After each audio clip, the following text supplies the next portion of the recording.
എന്താണ് നടക്കുന്നകത്ത്? പ്രപഞ്ചം മുഴുവൻ അകത്തുണ്ട് കേട്ടോ. ഈ കാണുന്ന പ്രപഞ്ചം മുഴുവൻ അകത്തുണ്ടെന്ന്.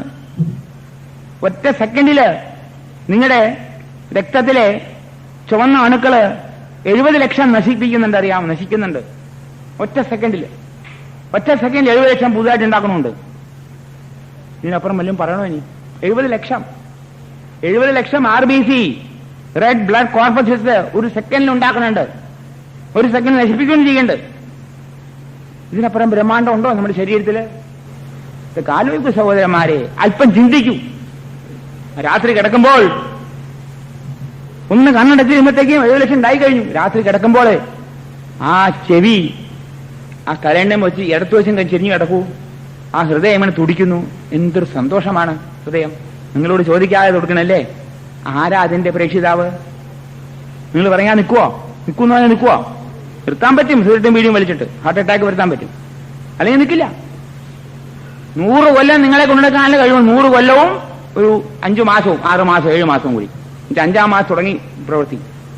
നമ്മുടെ ഗർഭത്തിൽ കിടക്കുമ്പോൾ 5-ാം മാസം തുടങ്ങിയെന്ന് ആ ഹൃദയം ഉണ്ടാക്കി തുടങ്ങി, പ്രവൃത്തി തുടങ്ങി.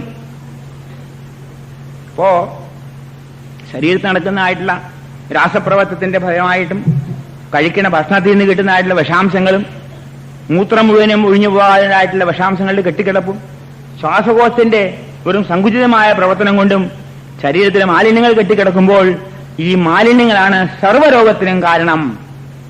ഇത് പുറത്ത് കളയാന്നുള്ളത് ജീവന്റെ പ്രവൃത്തിയാണ്.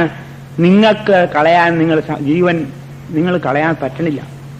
നിങ്ങൾ പലപ്പോഴും ജീവന്റെ ആ പ്രവൃത്തി മനസ്സിലാക്കാതെ ഈ പ്രവൃത്തികളെയൊക്കെ തടയുകയാണ് നമ്മൾ ചെയ്യുന്നത്.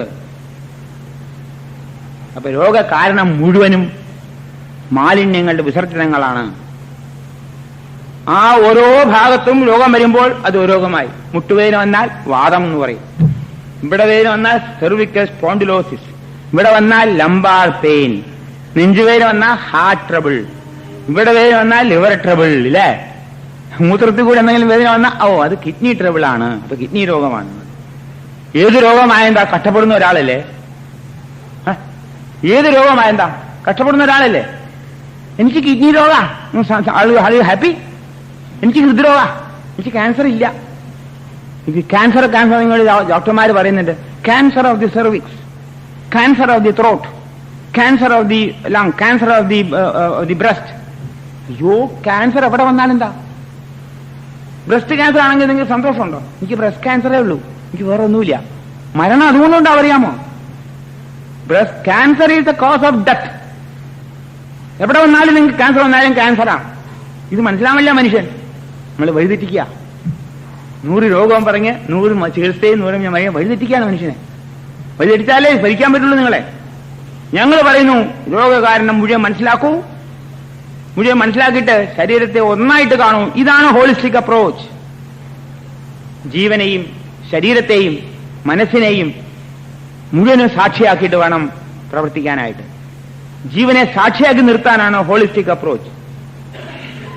ജീവനെ സാക്ഷിയല്ലാതെ സകലതും കൂട്ടിക്കലത്തി ഇപ്പൊ ഒരു പരിപാടി ഉണ്ട് എല്ലായിടത്തും.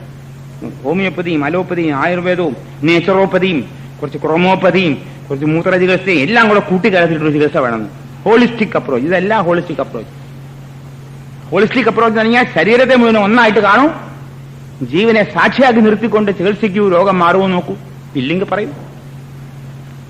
വിശ്വാസം വേണം, ആത്മസമർപ്പണം വേണം, ആത്മവിശ്വാസം വേണം. ഇത് രണ്ടും ഉണ്ടെങ്കിലേ മുമ്പോട്ട് പോകാൻ പറ്റുള്ളൂ.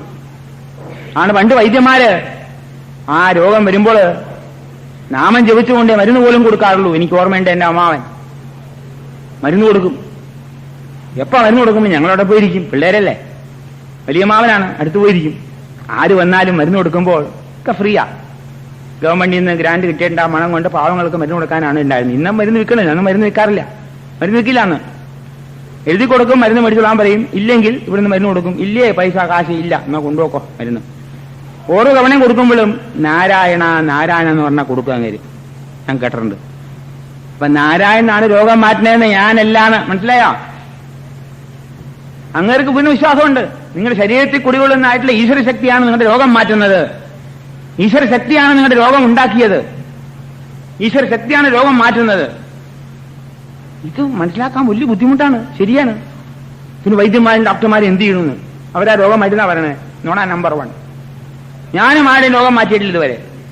നിങ്ങളുടെ ഈശ്വര ശരീരത്തിൽ കുടികൊള്ളുന്ന ജീവശക്തിയാണ് നിങ്ങളുടെ രോഗം മാറ്റിയത്. അതിനുള്ള വഴികാട്ടിയാണ് ഞാൻ. I am not a doctor, I am not a വൈദ്യ, ഐ ആം നത്തിങ്. സത്യം പറയാണ്, എന്തേ ഉള്ളൂ, നിങ്ങൾ വഴികാട്ടിയാണ്. ഇന്ന് കഴിക്കും സഹോദര രോഗം മാറുമെന്ന് പറയും. ഞാൻ മാറിയെന്ന് പറഞ്ഞ് ഞാനാണോ മാറ്റിയെന്ന് പറയാറില്ല. പിന്നെ പലപ്പോഴും പറയേണ്ടി വരണ്ട്, അല്ലെങ്കിൽ ആൾക്കാർ വിശ്വാസം വരില്ല. അതുകൊണ്ടാണ് കേട്ടോ, അതുകൊണ്ടാ പറയണേ. അയാൾ ആസ്മ മാറ്റിയെന്ന് പറയും. ആസ്മ ഞാൻ മാറ്റിയിട്ടില്ല, ആസ്മ തനിയെ മാറിയതാ. അയാളുടെ പ്രമേഹം മാറ്റിയെന്ന് പറയും. പറയാൻ നിവൃത്തിയില്ലേ, അല്ലെങ്കിൽ വിശ്വസിക്കാൻ വിശ്വാസം വരില്ല. വിശ്വാസം വരാൻ വേണ്ടിയിട്ട് പറയണു. ഒരു നല്ല കാലം വരുമ്പോൾ വിശ്വാസം എല്ലാവർക്കും വന്നു കഴിഞ്ഞാൽ ഞങ്ങളിത് പറയില്ല. പിന്നെ ഞാൻ മാറ്റിയെന്ന് പറയില്ല. അതാണ് ശരീരേ ജർജരിർ ഭൂതേ വ്യാധിഗ്രസ്തേ കളേവരേ ഔഷധം ജാഹ്നവീതോയം വൈദ്യോ നാരായണോ ഹരി. എന്താ നോക്കൂ, എത്ര നല്ല സംസ്കൃത ശ്ലോകമാണിത്. ശരീരേ ജർജരിർ ഭൂതേ, ശരീരത്തിൽ ജരാനരകൾ വരുമ്പോൾ, വ്യാധിഗ്രസ്തേ കളേവരേ, വ്യാധികൾ കൊണ്ട് നരകം അനുഭവിക്കുമ്പോൾ, ഔഷധം ജാഹ്നവീതോയം, ശുദ്ധജലം കഴിച്ചാൽ മതി, വൈദ്യോ നാരായണോ ഹരി. പിന്നീട് പറയാം, ശുദ്ധജലത്തിന്റെ കാര്യം പറയാം പിന്നീട്. വൈദ്യനാണ്, ഈശ്വരൻ തന്നെ വൈദ്യൻ. അന്ന് നാരായണോ ഹരി എന്ന് പറഞ്ഞു. അള്ളാന്നുണ്ടെങ്കിൽ അങ്ങനെ അള്ളാന്ന് പറഞ്ഞു തന്നെ വരും കേട്ടോ. അല്ലെങ്കിൽ ഗോഡ് എന്നൊക്കെ പറഞ്ഞേനെ, ഗോഡിന്റെ ഹെവൻ പറഞ്ഞേനെ. അന്നത്തെ കാലത്ത് 5000 6000 കൊല്ലം മുമ്പ് അള്ളാ എന്നുള്ള വാക്കേ ഇല്ലവോ അന്ന്? ഇല്ല. അത് ഗോഡും ഇല്ല, ഇംഗ്ലീഷും ഇല്ല, ഭാഷ ഇല്ല അന്ന്.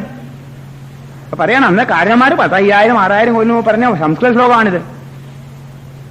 വൈദ്യോ നാരായണോ ഹരി, വൈദ്യൻ അതാണ്, വേറെ വൈദ്യനില്ല. ഇറ്റ്സ് ഓൺലി വൺ വൈദ്യൻ. ഒരു വൈദ്യൻ, ഒരു ചികിത്സ. ഓ, അതും ബുദ്ധിമുട്ടായി. എന്താ ചികിത്സ? ആരോഗ്യത്തിന് ലെവല് പൊക്കുക. ഒരു രോഗം എന്താ? ശരീരത്തിലെ മാലിന്യങ്ങൾ പുറത്തു പോകുന്നു. രോഗത്തിന് പേര് 100 ഉണ്ടാവും. ഏകം സദ്വിപ്ര ബഹുദാ വദന്തി.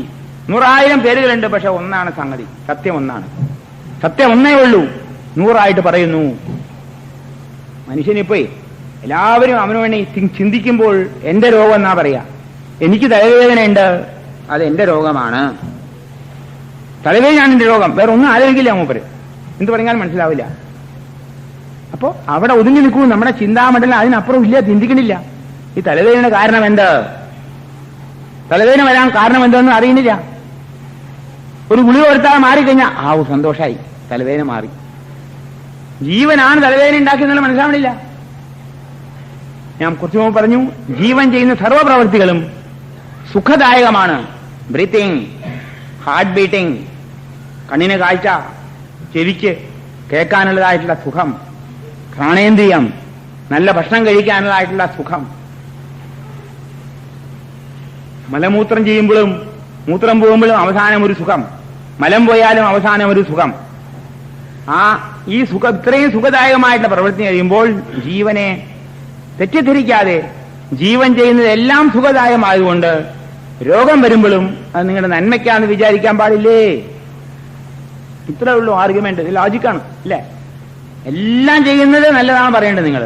പക്ഷെ രോഗം വരും മാത്രം അത് പാടില്ല. അത് വൈദ്യം വേണം, ഡോക്ടർ വേണം, വൈദ്യം വേണ്ട.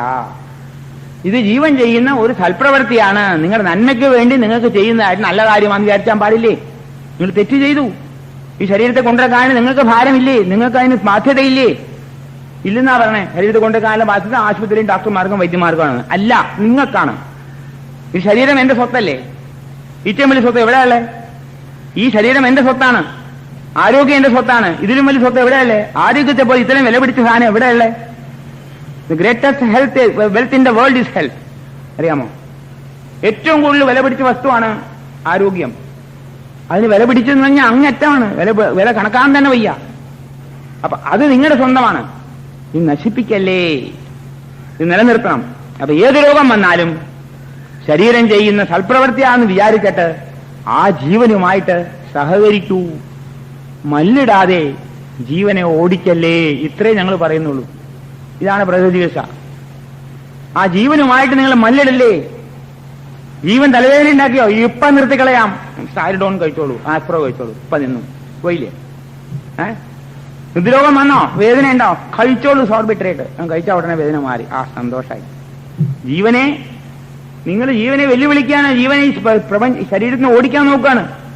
ഓരോ തവണ നിങ്ങൾ മരുന്ന് കഴിക്കുമ്പോഴും ആ ജീവന്റെ പ്രവൃത്തിക്ക് തടസ്സം വരികയാണ് ജീവനെ. ഇന്ന് നിങ്ങൾ ലോകലക്ഷണം മാറ്റാൻ വേണ്ടി ഓരോ പ്രവൃത്തി ചെയ്യണു. രോഗലക്ഷണം മാറ്റാൻ വേണ്ടി പ്രവൃത്തിക്കല്ല വേണ്ടത്, ആ ജീവൻ ഈ ചെയ്യുന്ന പ്രവൃത്തിയെ മനസ്സിലാക്കിയിട്ട് നാം തെറ്റ് ചെയ്തു, തെറ്റുകളെ കറക്റ്റ് ചെയ്യുക, തെറ്റ് തിരുത്തുക. തിരുത്തിക്കഴിഞ്ഞാൽ സുഖം നിശ്ചയം. താമസം പിടിക്കുന്നേ ഉള്ളൂ. ധൃതി പിടിക്കരുത്, ധൃതി പിടിക്കരുത്. 10ഉം 15ഉം കൊല്ലം പഴക്കമുള്ള രോഗമാണ്. നാളെ മാറണം തുടങ്ങിയ സാധ്യമല്ല. ഇന്ന് മാറോ നാളെ മാറോ നമുക്കറിയില്ല. ജീവൻ തന്നെ മാറ്റും. അതിനുവേണ്ടി കാത്തിരിക്കണം. ക്ഷമ.